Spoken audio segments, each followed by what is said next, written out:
a.m. What if everything we think about happiness and success is entirely backwards? Ancient wisdom might hold the key to modern fulfillment, and I've discovered something fascinating in Aristotle's work that challenges everything we believe about living well. Now, that's an intriguing perspective, Pappy, especially given how our modern metrics for success seem to be making people more miserable.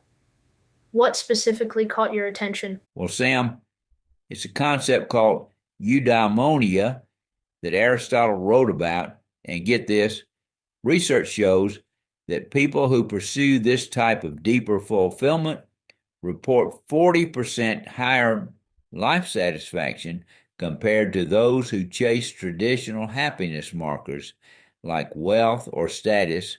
Hmm, Pappy, that's quite a significant difference. How exactly does he define this deeper kind of happiness? Here's what's fascinating.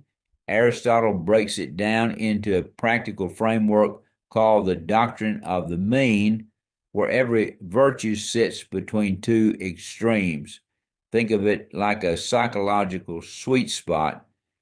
Recent studies in positive psychology actually validate this approach, showing that balanced character traits lead to better mental health outcomes.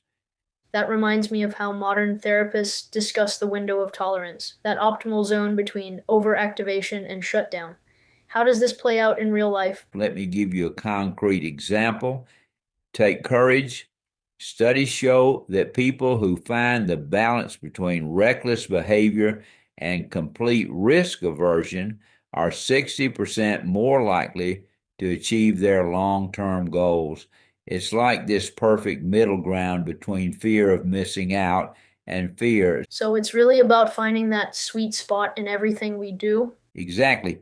And here's what's really mind blowing: neuroscience is now confirming what Aristotle observed about habit formation. It takes approximately 66 days to form a new habit, and this aligns perfectly with his emphasis on practicing virtuous behaviors until they become second nature. That's fascinating how modern science is validating these ancient insights.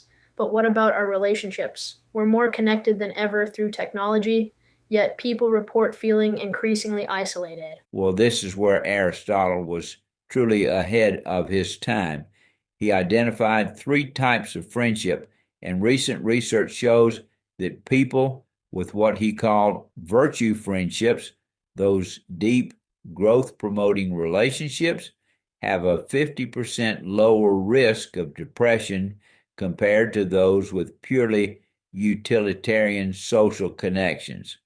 Those numbers really put things in perspective. How does this relate to our current social media landscape? Here's the kicker: studies show that people spend an average of 2.5 hours daily on social media, yet only 7% of these interactions qualify as what Aristotle would call meaningful friendship.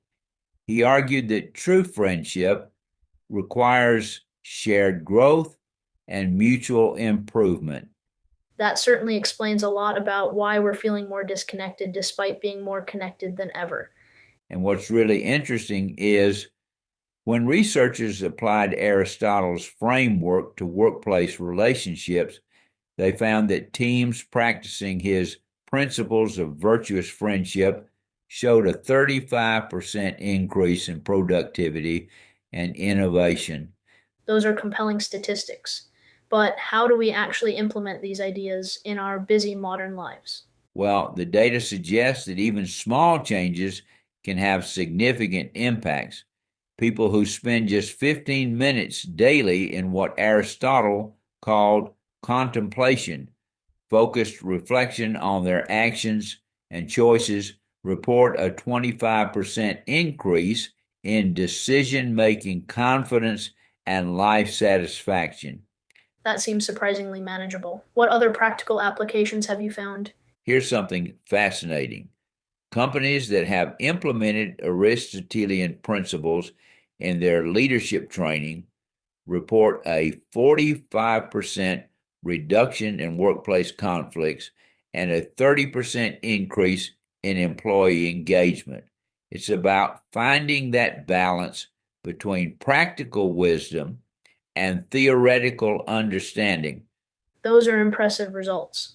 What's the key takeaway for our listeners? The research is clear.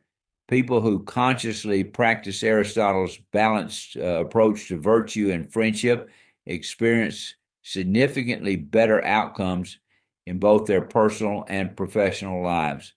It's not about being perfect, it's about consistent progress toward that middle ground. It appears, Pappy, that these principles are more relevant than ever in our increasingly complex world. Absolutely correct, Sam. And here's what I find most encouraging. Studies show that people who adopt this philosophical approach to living well are 70% more likely to report feeling a sense of purpose and meaning in their lives. In our age of anxiety and uncertainty, maybe that's precisely what we need.